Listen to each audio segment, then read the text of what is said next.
और इस वक्त अरविंद केजरीवाल कुछ कह रहे हैं, सीधे आपको ले चलते हैं। इसको पीढ़ी दर पीढ़ी एक तरह से जो गुरु शिष्य परंपरा पीढ़ी दर पीढ़ी इसने आगे बढ़ाया है, हमारी संस्कारों को, हमारी रीति रिवाजों को, हमारे परंपराओं को। लेकिन इसने कभी भी अपने परिवार की तरफ ध्यान नहीं दिया और कभी भी हम लोगों ने इनकी तरफ ध्यान नहीं दिया। हम मंदिर जाते हैं, पूजा करते हैं, लेकिन कभी भी इनकी तरफ हमने ध्यान नहीं दिया। आज इस योजना के जरिए इसे मैं वेतन या तनख्वाह नहीं कहूँगा, एक तरह से इनका सम्मान करने के लिए इसकी घोषणा कर रहे हैं कि लगभग 18,000 रुपये महीना इनको सम्मान राशि दी जाएगी हमारी सरकार बनने पर।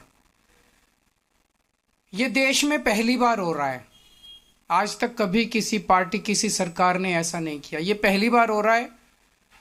जैसे दिल्ली में हमने कई काम पहली बार किए, स्कूल अच्छे किए, पहली बार किए, अस्पताल अच्छे किए, पहली बार किए, महिलाओं के लिए बस यात्रा फ्री करी, पहली बार करी।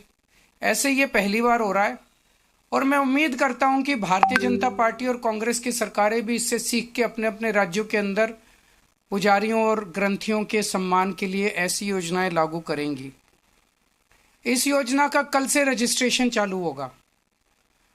कल इस योजना का रजिस्ट्रेशन एक तरह से शुभारंभ करने के लिए मैं कनॉट प्लेस के हनुमान मंदिर जाऊंगा और वहाँ के पुजारियों का रजिस्ट्रेशन करके आऊँगा और उसके बाद दिल्ली के सभी मंदिरों और गुरुद्वारों में हमारे एमएलएज, हमारे कैंडिडेट्स, हमारे कार्यकर्ता पुजारियों का और ग्रंथियों का रजिस्ट्रेशन कल से फिर मेरे आरंभ करने के बाद पूरे दिल्ली के अंदर इसका रजिस्ट्रेशन चालू होगा। मेरी भारतीय जनता पार्टी से हाथ जोड़ के विनती है, जैसे उन्होंने पुलिस भेज के फर्जी केस करके महिला सम्मान को रोकने की कोशिश की लेकिन रोक नहीं पाए, हुआ रजिस्ट्रेशन, हो रहा है रजिस्ट्रेशन। उन्होंने संजीवनी योजना रोकने की कोशिश की, रोक नहीं पाए। इस तरह से ये कम से कम पुजारियों और ग्रंथियों की योजना को रोकने की कोशिश ना करें, बहुत पाप लगेगा। वैसे उन्होंने ऐसे ऐसे कर्म कर रखे हैं, पाप तो उनको लगेगा ही, लेकिन इससे और ज़्यादा पाप लगेगा। भगवान भी नाराज होगा। एक तरह से पुजारी और ग्रंथी हमारे और भगवान के बीच में एक ब्रिज का काम करते हैं, सेतु का काम करते हैं, हमारी प्रार्थनाओं को भगवान तक पहुंचाते हैं। तो अगर आप पुजारियों को तंग करोगे, ग्रंथियों को परेशान करोगे, उनके पास पुलिस भेजोगे, तो जाहिर तौर पे उनके मन से बद्दुआ ही निकलेगी। अगर आपके कोई प्रश्न है तो हाँ जी, हाँ जी।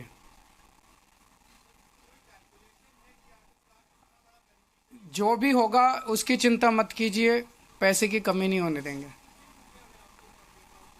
जब रजिस्ट्रेशन पूरा हो जाएगा तो बता देंगे कि कितने लोगों ने रजिस्टर किया।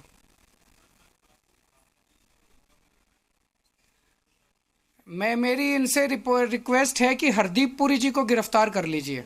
उनके पास सारा डेटा है, कहाँ कहाँ उन्होंने रोहिंग्यों को बसाया, उन्होंने ट्वीट करके बताया है।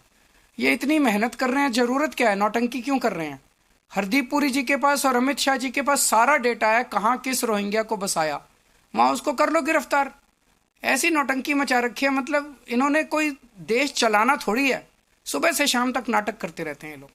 बहुत बहुत शुक्रिया।